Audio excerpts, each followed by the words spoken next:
اعوذ باللہ من الشیطان الرجیم بسم اللہ الرحمن الرحیم۔ السلام علیکم ورحمۃ اللہ وبرکاتہ۔ ناظرین، امید ہے آپ خیریت سے ہوں گے۔ ڈسکرپشن کے اندر میں ایک چینل کی جو ہے لنک شیئر کروں گا۔ وہ ایک اسلامی بہن ہے، انہوں نے بہت ہی درد مندانہ انداز میں یہ گزارش کی ہے کہ اپنے چینل کی ڈسکرپشن میں میرے چینل کا لنک دیں تاکہ میرے چینل کے لوگ سبسکرائب کریں اور میں بھی خود مختار ہو جاؤں۔ تو مجھے امید ہے کہ آپ ہماری اس اسلامی بہن کے ساتھ مکمل تعاون کریں گے۔ اللہ کریم سب کو اپنی بارگاہ سے رزق حلال نصیب فرمائے، اور اللہ کریم آپ تمام ویورز کو دین دنیا کی عزتوں سے عظمتوں سے مالا مال فرمائے۔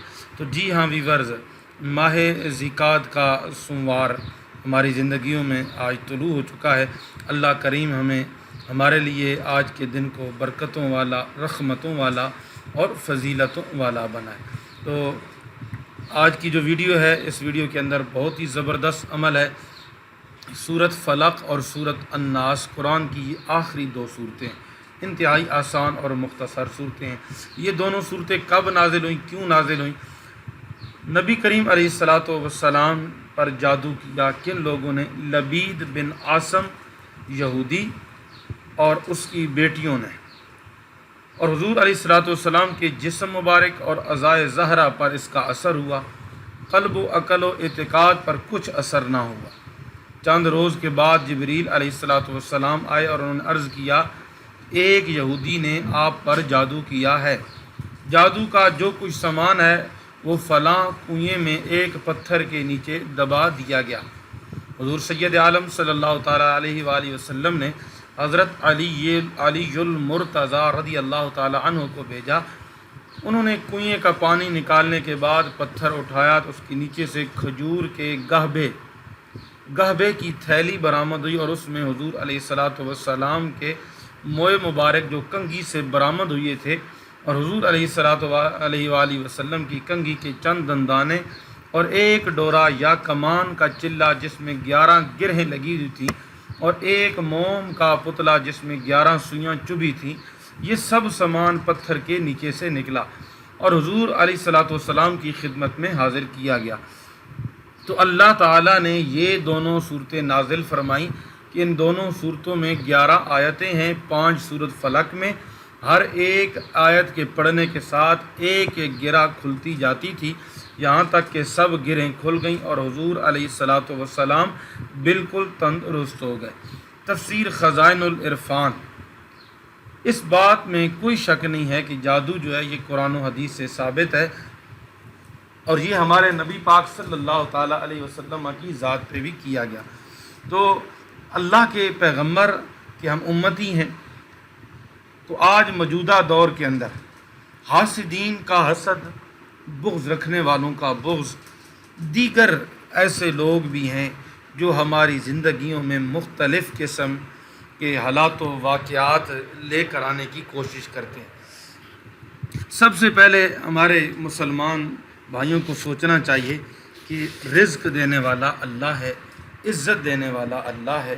نبی کریم علیہ الصلاۃ والسلام کے ہم امتی ہیں، اور اللہ کریم نے ہمیں ایسی چیزوں سے منع فرمایا ہے کہ ہم ایسے کام کریں جس سے مسلمانوں کو، بھائیوں کو، بہنوں کو جو ہے وہ تکلیف ہو۔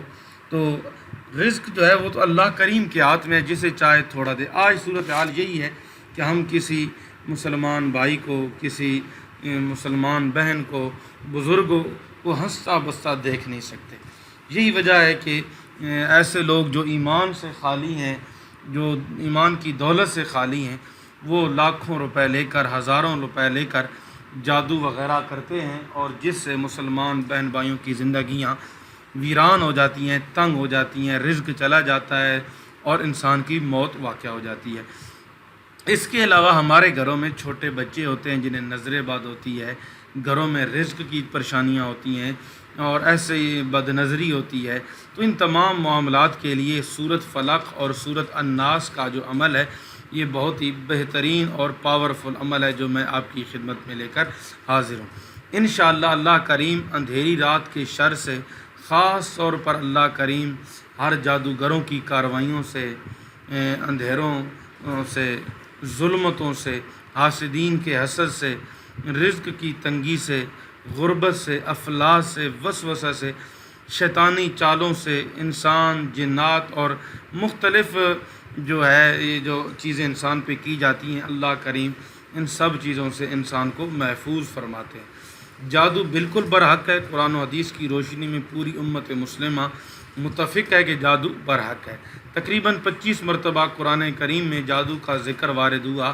سورۃ بقرہ میں 102 آیت کی روشنی میں علماء کرام نے فرمایا کہ جادو کرنا یا کروانا حرام ہے، بلکہ بعض لوگوں نے کہا کہ جادو کرنے والا اور کروانے والا دائرہ اسلام سے ہی نکل جاتا ہے۔ حضور اکرم علیہ الصلاۃ والسلام نے ارشاد فرمایا کہ جو شخص جادو کرے یا جادو کروائے یا گرہ لگائے، اور جو شخص کسی عامل کے پاس جائے اور اس کی باتوں کی تصدیق کرے، تو گویا اس نے اس چیز کے ساتھ کفر کیا جو محمد صلی اللہ تعالیٰ علیہ وسلم پر نازل کی گئی ہے۔ ایک اور حدیث آپ کو سنا کر پھر آپ کو عمل بتا دیتا ہوں۔ حضور علیہ الصلاۃ والسلام نے ارشاد فرمایا کہ 7 ہلاک کرنے والی چیزوں سے بچو: اللہ کے ساتھ شرک کرنا، جادو کرنا، کسی کو ناحق قتل کرنا، سود کھانا، یتیم کا مال جو ہے وہ ناحق ہڑپ کرنا، میدان جنگ سے فرار ہو جانا، معصوم اور پاک دامن عورتوں پر برائی کی تہمت لگانا۔ تو کسی بھی صحابی یا تابعی نے جادو سے انکار نہیں کیا۔ بعض لوگ ہوتے ہیں جی وہ کہتے ہیں یہ بس انہوں نے اپنا ایک سسٹم بنایا ہوا، جادو ہوتا ہی نہیں ہے، نظر بد ہوتی نہیں ہے، یہ ساری چیزیں ہیں۔ اور ان چیزوں کا ان 2 صورتوں کے اندر یہ صورتیں اپنی زندگی میں یاد کر لو، میں کہتا ہوں ہر قسم کی برائی سے اللہ آپ کو محفوظ فرمائے گا۔ زمانہ لاکھوں کروڑوں کوششیں کرے، آپ کا کاروبار بند کرے، آپ کی دکانیں بند کرانے کے لیے، لیکن آپ اگر اس عمل کو کر لیا اور زندگی میں کرتے رہے تو انشاءاللہ عز و جل اللہ کریم کے کرم سے آپ کو کچھ بھی نہیں ہوگا۔ یہاں ایک اور حدیث آپ کو سنا دوں، پہلے بلکہ آپ سے وعدہ کیا ہے وظیفہ سنیں، اس کے بعد انہی صورتوں کے متعلق ایک بہت ہی زبردست حدیث آپ نے ضرور سننی ہے، ورنہ آپ محروم رہ جاؤ گے فائدہ اٹھانے سے۔ اس طرح ہے کہ آپ نے آج سوموار کا دن ہے اور بڑا برکتوں والا دن ہے، یہ ولادت مصطفیٰ صلی اللہ تعالیٰ علیہ وسلم کا دن ہے کہ حضور علیہ الصلاۃ والسلام سوموار پیر کے دن پیدا ہوئے تھے۔ پھر ذی قعدہ حج کا مہینہ ہے، کریم آقا نے اسی مہینے میں سارے عمرے کیے تھے، تو اس کا ہر دن عظمتوں والا ہے، ہر دن برکتوں والا ہے، سارے دنوں کا مالک اللہ ہے، کریم رب مالک ہے۔ تو آپ نے باوضو حالت میں اول آخر درود پاک پڑھنا ہے۔ درود پاک پڑھنے کے بعد اپنے پاس آپ نے پانی رکھ لینا ہے، کسی ٹپ میں، کسی بوتل میں، کسی چیز میں۔ سورۃ فلق 111 مرتبہ، سورۃ الناس 111 مرتبہ، دونوں الگ الگ 111 مرتبہ پڑھنی ہے۔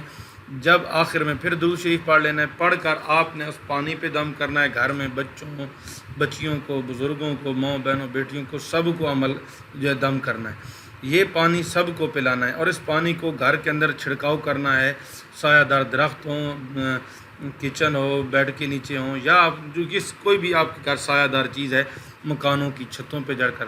میں گارنٹی دیتا ہوں کہ اللہ کریم کی کرم سے کسی بھی قسم کے جادو سے، حسد سے، ظلم سے، تنگ دستی سے اللہ کریم آپ کو محفوظ فرمائیں گے، اور آپ کا گھر خوشیوں کا، امن کا گہوارہ بن جائے گا۔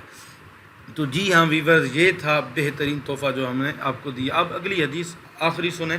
حضرت اماں عائشہ صدیقہ رضی اللہ تعالیٰ عنہ فرماتی ہیں کہ رسول اللہ صلی اللہ تعالیٰ علیہ وسلم ہر رات جب بستر پر آرام کے لیے لیٹتے تو اپنی دونوں ہتھیلیوں کو ایک ساتھ کر کے قل هو اللہ احد، قل اعوذ برب الفلق اور قل اعوذ برب الناس پڑھ کر ان پر پھونکتے، اور پھر دونوں ہتھیلیوں کو جہاں تک ممکن ہوتا اپنے جسم پر پھیرتے، سر، چہرہ، جسم کے آگے کے حصے سے شروع کرتے۔ یہ عمل آپ 3 مرتبہ کرتے۔ بخاری شریف کی یہ حدیث میں نے آپ کو سنائی ہے۔ حضرت عبداللہ بن خبیب رضی اللہ تعالیٰ عنہ سے روایت ہے کہ یہاں ایک اور بات بتا دوں، یہ خبیب حضور کے وہ صحابی ہیں جنہیں کوئلوں پہ جلایا جاتا تھا، لٹایا جاتا تھا، لیکن انہوں نے اسلام کو نہیں چھوڑا، اور اسی حوالے سے فقیر کے ایک بیٹے کا نام بھی محمد خبیب ہی ہے۔ تو ایک رات بارش اور سخت اندھیرا تھا، ہم رسول اللہ صلی اللہ تعالیٰ علیہ وسلم کو تلاش کرنے کے لیے نکلے۔ جب آپ صلی اللہ علیہ وسلم کو پا لیا تو آپ صلی اللہ تعالیٰ علیہ وسلم نے فرمایا کہ کہو میں نے عرض کیا کیا کہوں؟ آپ نے فرمایا قل هو اللہ احد اور سورۃ معوذتین پڑھو، جب صبح اور شام ہو تو 3 مرتبہ یہ پڑھنا تمہارے لیے ہر تکلیف سے امان ہوگی۔ ابو داود، ترمذی اور نسائی کے اندر یہ حدیث موجود ہے۔ ایک اور حدیث برکت کے لیے سنیں۔ حضرت عقبہ بن عامر رضی اللہ تعالیٰ عنہ فرماتے ہیں رسول اللہ صلی اللہ تعالیٰ علیہ وسلم نے انہیں حکم دیا ہر نماز کے بعد قل اعوذ برب الفلق اور قل اعوذ برب الناس پڑھا کرو۔ صحیح مسلم شریف کی یہ حدیث ہے۔ بعض احادیث سے معلوم ہوتا ہے کہ سورۃ اخلاص بھی انہی سورۃ معوذات میں شامل ہے۔ خلاصہ کلام یہ ہے کہ نبی کریم علیہ الصلوۃ والسلام اور صحابہ کرام رضوان اللہ اجمعین کا ان دونوں صورتوں کو سوتے وقت صبح شام اور ہر نماز کے بعد پڑھنے کا معمول تھا۔ ہمیں بھی اس کا اہتمام کرنا چاہیے۔ اللہ تعالیٰ کے حکم سے جادو اور متعدد آفات سے حفاظت ہوگی۔ ہمیں ہمیشہ شیطانی طاقتوں سے مقابلہ کر کے اللہ کی عبادت میں سبقت کرنی چاہیے۔ تو جی ہاں ویورز، امید ہے کہ آپ اس ویڈیو سے ضرور مستفید ہوں گے۔ اگر آپ شیطانی قوتوں سے، طاقتوں سے اپنے دل و دماغ کو بچانا چاہتے ہیں تو قرآن و حدیث کی روشنی میں آپ نے ان صورتوں کو پڑھنا ہے، ان کا وظیفہ کرنا ہے، تو آپ ایک خوبصورت صحت مند مسلمان بہن بھائی بن جائیں گے۔ پوری زندگی آپ کو کسی قسم کی تکلیف نہیں ملے گی، اور آپ نے بھی کسی کو تکلیف نہیں دینی، کسی پر جادو ٹونا، نظر بد، کسی کو دیکھو ہنستا مسکراتا تو اسے کے لیے اور دعا کرو، یا اللہ ہمیں بھی ایسا ہی عطا فرما جیسا کہ تو نے اسے عطا فرمایا ہے۔ اس کے ساتھ 5 وقت کی نماز پڑھیں، اپنی زندگی کو اللہ اور اس کے رسول کی اطاعت کے مطابق گزاریں، والدین کا ادب و احترام اور معاشرے میں لوگوں کے ساتھ رہن سہن اچھا کریں، مہمانوں کی مہمان نوازی کریں، کسی کو گالیاں نہ دیں۔ اللہ ہم سب کا حامی و ناصر ہو۔ السلام علیکم ورحمۃ اللہ وبرکاتہ۔